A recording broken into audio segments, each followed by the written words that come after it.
मेरे प्यारे बच्चे, आज का संदेश कुछ खास है। इसे ध्यान से सुनना मेरे बच्चे।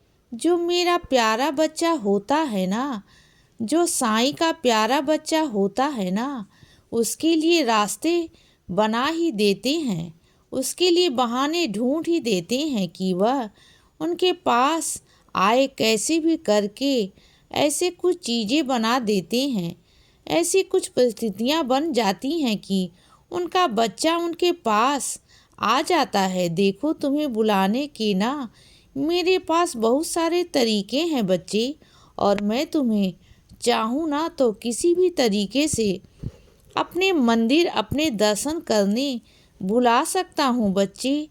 यह मुझ पर निर्भर करता है कि मैं तुम्हें कब बुलाता हूँ। और जब भी तुम्हें मेरे मंदिर आते हो ना, किसी भी बात को लेकर, किसी भी परिस्थितियों को लेकर, तो वह परिस्थितियाँ ही मेरी बनाई होती हैं बच्चे। मैं चाहता हूँ कि तुम मेरे मंदिर आओ, मेरे दर्शन करो। जब तुम्हारे मन में यह उत्पन्न होता है ना, यह अच्छा उत्पन्न होता है कि बाबा के दर्शन करने, तो मैं ही तुम्हें बुलाता हूँ, मैं ही तुम्हें खींचता हूँ, मैं ही तुम्हें पुकारता हूँ, बुलाता हूँ बच्चे। जब तुम मेरे पास आ जाते हो, और सुनो बच्चे, सफलता पाना और मेहनत करते रहना, इन दोनों में फ़र्क है मेरे बच्चे। क्योंकि सफलता तो हर इंसान को मिल जाती है, लेकिन सफल होने के बाद जब इंसान मेहनत करना नहीं छोड़ता ना, तो वही व्यक्ति सफल है इस दुनिया में। क्योंकि मेहनत करके ना हर कोई सफलता तो प्राप्त कर लेता है बच्चे, लेकिन सफलता प्राप्त करने के पश्चात वह मेहनत करना छोड़ देता है। उसे लगता है कि सब कुछ तो उसे मिल चुका है, तो फिर क्या करना। मेहनत करके वही लोग अटक जाते हैं, और वही लोग मेहनत करते करते सफलता पाकर भी पीछे हो जाते हैं। और जो लोग मेहनत करते जाते हैं, हर दिन नया सीखते हैं, उन्हें हर दिन यह लगता है कि आज का दिन उनके लिए नया दिन है, और उन्हें यह लगता है बच्चे कि आज का दिन उनके लिए आखिरी दिन है। अगर यह दोनों बातों को सोचकर वो दुनिया में अपने हर दिन को एक नए तरीके से जिए, एक आखिरी दिन की तरह जिए ना, कि जिससे कि वह अपना बेहतरीन से बेहतरीन काम कर सके बच्चे, अपने काम को महत्व दे सके, अपने परिवार को महत्व दे सके बच्चे। अपनी ज़िंदगी में ना दो चीज़ों को बहुत ज़्यादा महत्व दो, एक अपने काम को और दूसरे अपने परिवार को।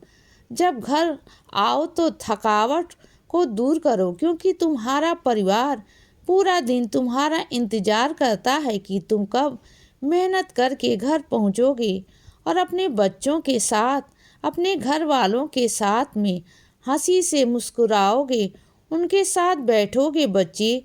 जब तुम उनके साथ बैठोगे ना, तो तुम्हारा थकावट है ना, वो सारी दूर हो जाएगा।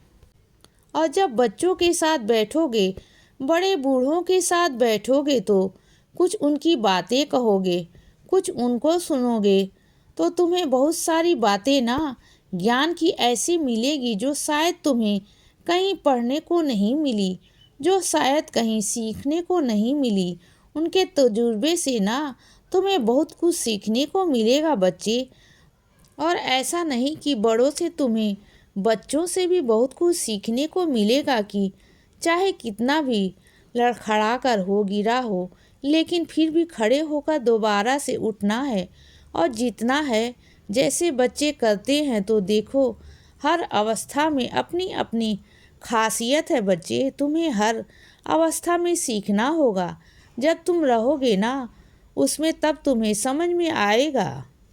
क्योंकि तुम्हारा बचपन तो बीत चुका है बच्चे, तुम बहुत सारी बातों को भूल चुके हो। जैसे तुम बचपन में किसी से नाराज हो जाते थे, किसी अपने मित्र से नाराज होते थे, तो फिर कुछ दिनों बाद, कुछ ही दिनों बाद या कुछ ही घंटों बाद तुम मान जाते थे। तो ऐसा अब क्यों नहीं होता? क्यों तुम किसी से नाराज होते हो तो सालों साल, दिनों दिनों, महीनों महीनों तुम नहीं बात करते हो, नाराज हो जाते हो। और कई रिश्ते तो तुम्हारे ऐसे हैं जो टूट ही चुके हैं बच्चे, जिनसे तुम मुंह फेर चुके हो। तो उन चीज़ों को समझो। क्यों तुम उस तरीके से नहीं रह सकते जैसे तुम बचपन में रहते थे? हाँ, मुझे पता है कि तुम कहोगे कि बाबा, आजकल की दुनिया बहुत चालाक है, बहुत शातिर है, तुम्हारा फ़ायदा उठाने की कोशिश करती है। तो हाँ, यह बात है तुम्हारी, मानूंगा कि जहाँ चालाकियाँ हैं, जहाँ तुम्हारा कोई फ़ायदा उठाने की कोशिश कर रहा है, तो वहाँ तुम्हें अपना फ़ायदा उठाने नहीं देना। लेकिन जहाँ तुम्हें अच्छाई दिखानी है, समझदारी दिखानी है, वहाँ पर दिखानी चाहिए बच्चे। और सुनो बच्चे, मेरी बात को, जब तुम सारा काम एक साथ नहीं कर सकते हो, तुम्हें आराम की ज़रूरत है, तो पूरे काम को थोड़ा थोड़ा करके करो। ज़रूरी नहीं कि तुम्हें सारे काम को इकट्ठा करना है, क्योंकि देखो ना, सबका अपना अपना शरीर है। अगर सामने वाला एक ही बार में सारे काम कर लेता है तो ज़रूरी नहीं ना कि तुम भी कर पाओगे। देखो, सबका शरीर अलग है बच्चे। मैं तुमसे नहीं कहता कि किसी की ओर करो, तुमसे जितना काम होता है उतना करो। आराम करो बच्चे, फिर काम करो। धीरे धीरे करके तुम्हारे भी सारे काम हो जाएंगे। जल्दबाजी मत किया करो। और अगर कोई तुम्हें कष्ट को नहीं समझता ना, तुम्हारे दर्द को नहीं समझता, तो समझाने की ज़रूरत नहीं है। क्योंकि क्या है ना, जिस पर कभी कुछ बीता नहीं होता ना, वो तुम्हारी चीज़ों को नहीं समझेगा। जिसने वो दर्द नहीं झेला, जिसने वो परेशानी नहीं झेली ना, वो कैसे समझेगा? तुम समझाना चाहोगे भी ना, तब भी वो नहीं समझ पाएगा। तो इसीलिए कहता हूँ बच्चे कि जो तुम हो, तुम में ही रहो। तुम किसी और को समझाने की कोशिश मत करो। कभी कभी क्या होता है ना मेरे बच्चे, कभी किसी इंसान पर कोई कष्ट या परेशानी नहीं आई होती, जैसे तुम पर आई है, तो वह तुम्हारी बातों को नहीं समझेगा, तुम्हारी परेशानियों को नहीं समझेगा। और दूसरा यह है कि वह इंसान ही ना, वो उसका दिल ही पत्थर हो, तो वह नहीं समझेगा। उन्हें मत समझाओ बच्चे, उन्हें। और सुनो, कई लोगों की बातें, कई रिश्तों में ना तुम्हें इतना गुस्सा आने लगा है कि तुम ना इतने क्रोधित हो चुके हो कुछ लोगों पे कि तुम्हारा गुस्सा अब संभालने पे नहीं आ सकता।